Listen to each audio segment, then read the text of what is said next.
I'm sitting here wearing a Southern Californian grindcore band t-shirt and a Dutch death metal band hat with death metal and grindcore tattoos all over my body. I collect He-Man and the Masters of the Universe, Star Wars, Marvel Legends, mainly a male-dominated toy industry, frankly. Why would I get the Crystal Castle from She-Ra? Well, you're about to find out in this new series why I got this. Hey, kid. Yeah, you. Everyone thinks toys are fun, but this is a channel for adults. Yeah, I said it. If you're under the age of 18, go get your parents before you come in here.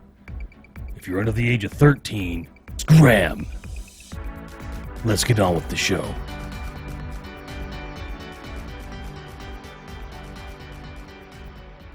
Not to bury the lead, but this is the first of what is intended to be a new series of toy overviews.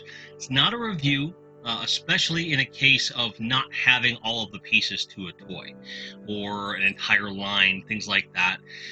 For me, this is about, you got this piece, why did you get this? Because some people be like, why would you get that? So I want to answer that question as succinctly as I can. So this is the She-Ra Princess of Power Crystal Castle from 1984 by Mattel.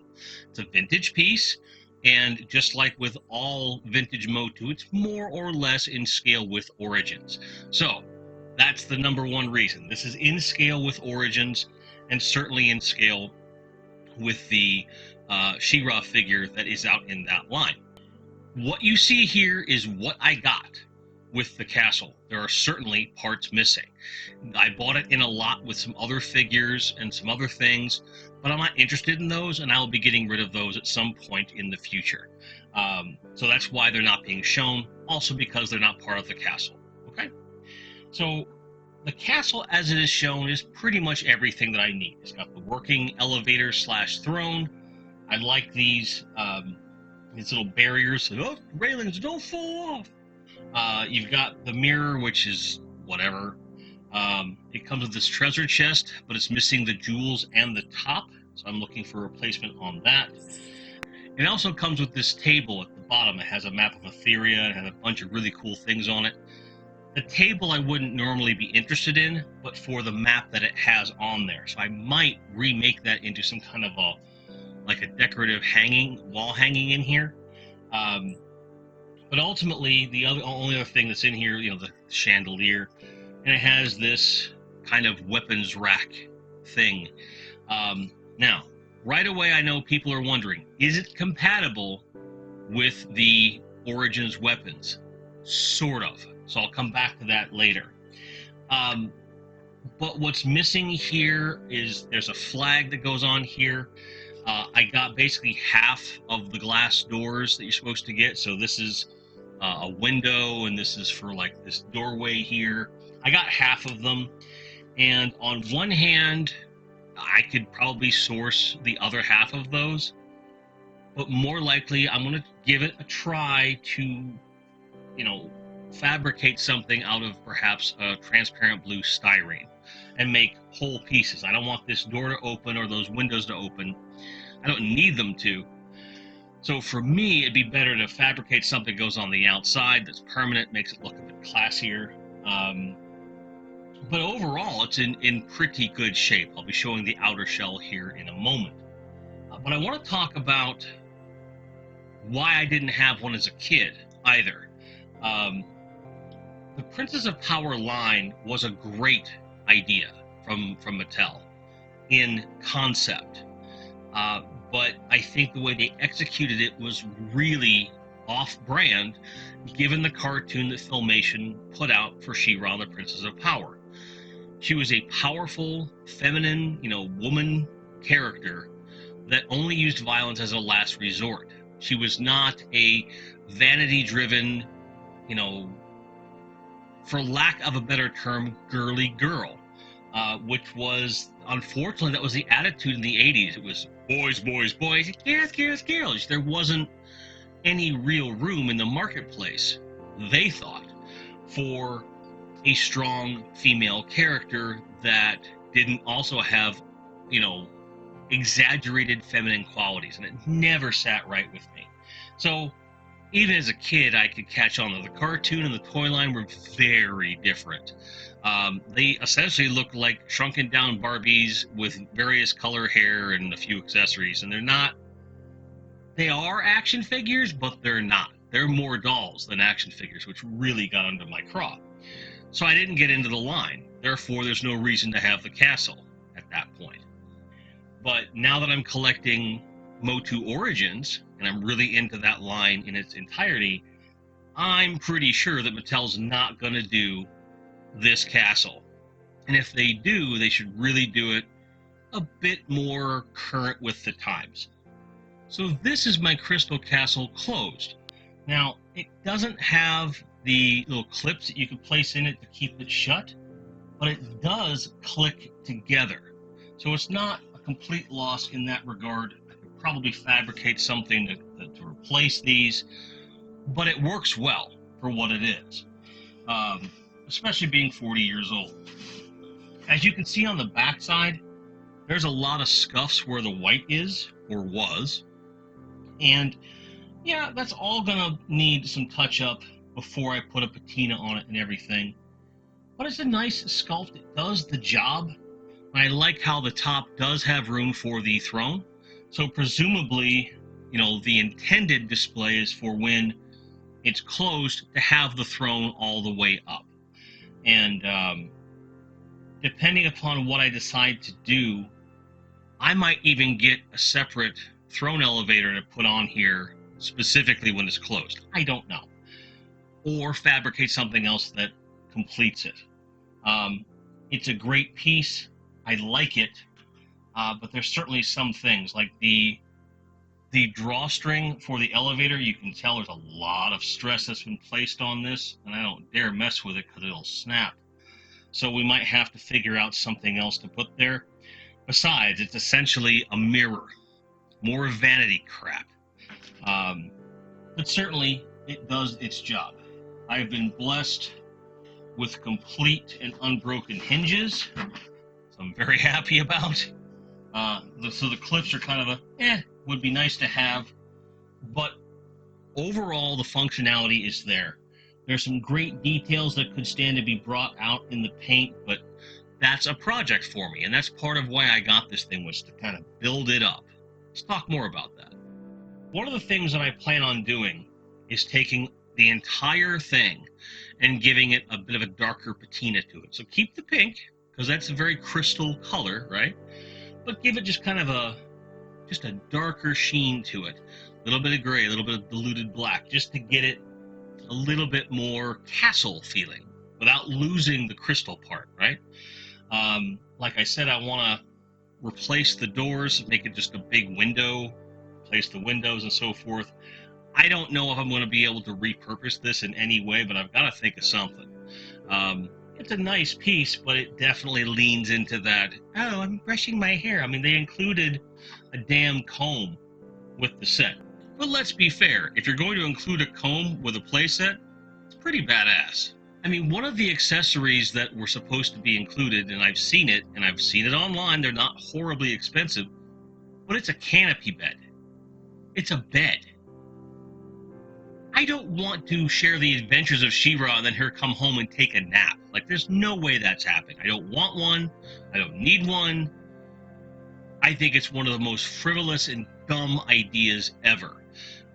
It really, to me, is insulting to young girls, young ladies of the 80s, in that, like, all they're going to want to do with the She-Ra is brush their hair in this castle and look in the mirror and sleep. Like, that's not what She-Ra was about from my perspective. Yes, the character only resorted to violence as an absolute last resort. She respected all living things, had respect for all cultures, and was a very peace-loving person. But she was powerful and wasn't afraid to show it if the situation called for it.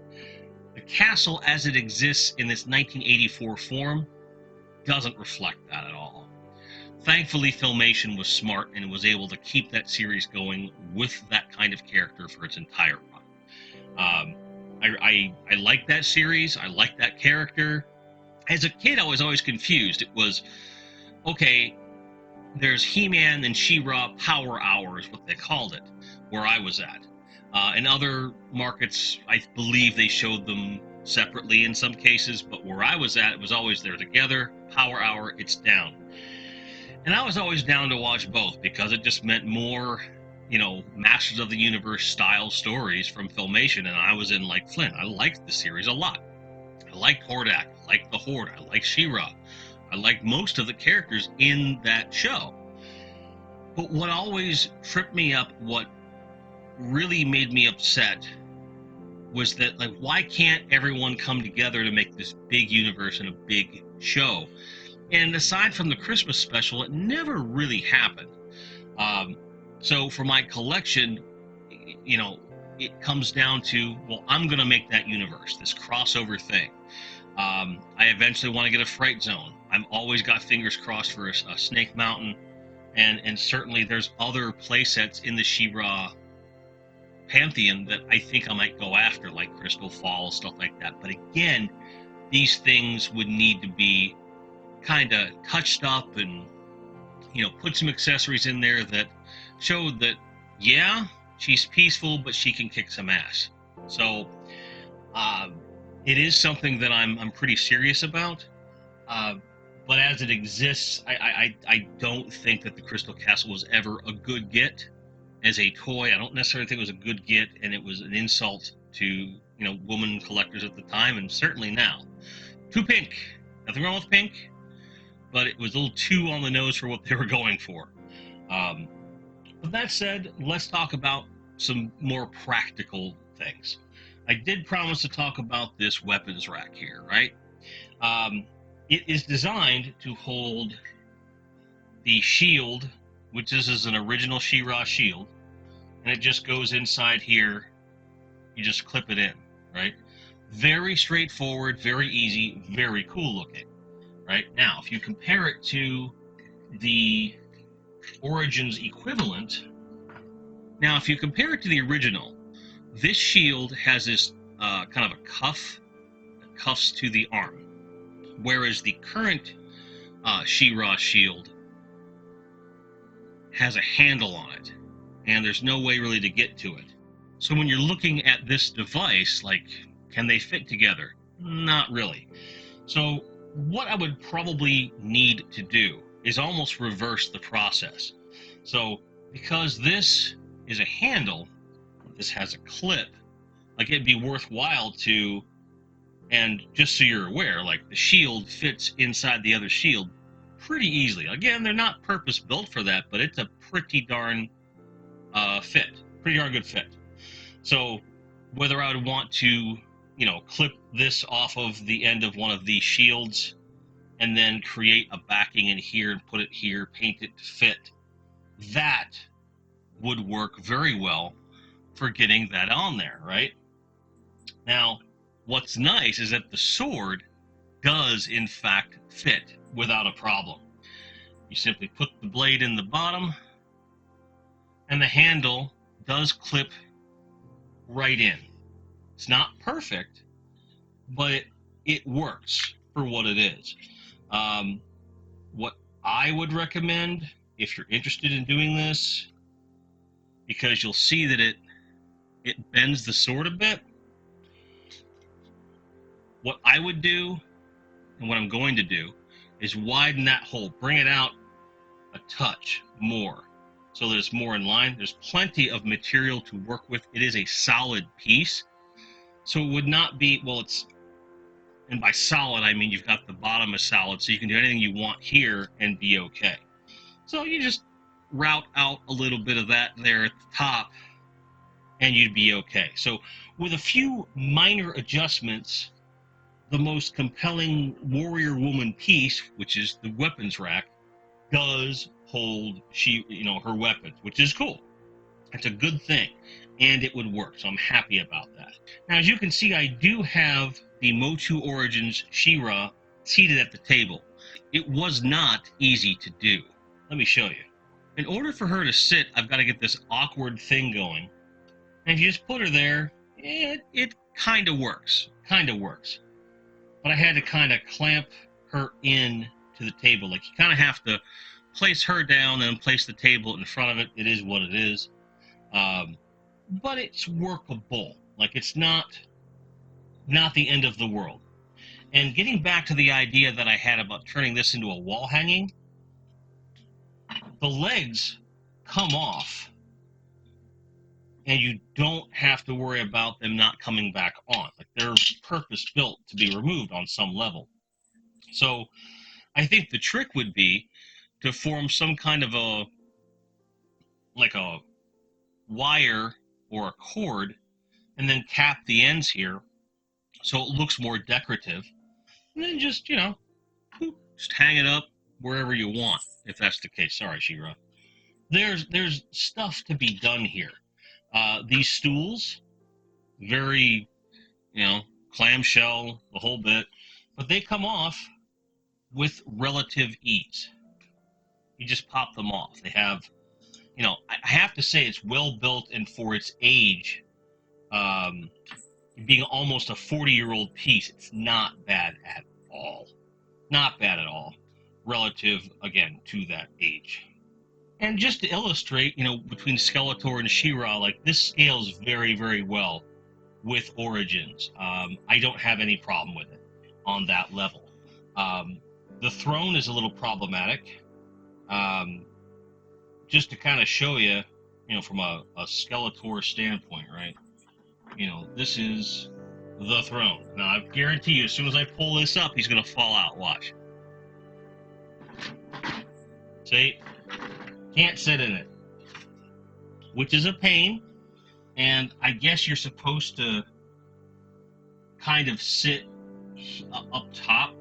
It's kind of like a sitting stand kind of a situation. This is a little bit better, and certainly meant for She-Ra. And, she goes up just well enough. But this guy, the base isn't going with it. And as far as I can tell, it's supposed to. I have to research it. And what I will probably need to do is, if it's supposed to work that way, I want it to work that way. But I don't know that for sure. To be perfectly blunt, I just don't know. I don't know. I forgot to mention, it does come with this little fireplace, which I think is kind of cool. But I think all the furniture, as it's supposed to be like, although it's molded to look like clamshells and things, it could also double for molded rock. So I think that all of the furniture could use a once-over with the paint to look more masonite, more rock-like, that sort of a thing. Certainly something that I would be interested in. So that's the Princess of Power Crystal Castle from the She-Ra line, 1984 vintage. It's a nice set for what it is, but what it is doesn't jive with my sensibilities, so I have a lot of work to do to get this the way that I want it to be. Look for a future video on when I finally complete it, so you can see what a more modern Crystal Castle looks in my eyes. But I hope that you enjoyed the video. I hope I piqued your interest in the playset, and if I didn't, tell me why. What do you like about it? What don't you like about it? Let's start a conversation, because it's a really interesting piece in toy history, and certainly in the Masters of the Universe, universe. But in the meantime, may all your card backs be straight, may all your grinds be merry, and may you be able to get anything you're looking for at any given time at a price you feel is reasonable. Take care, guys, and thanks for watching. Cheers.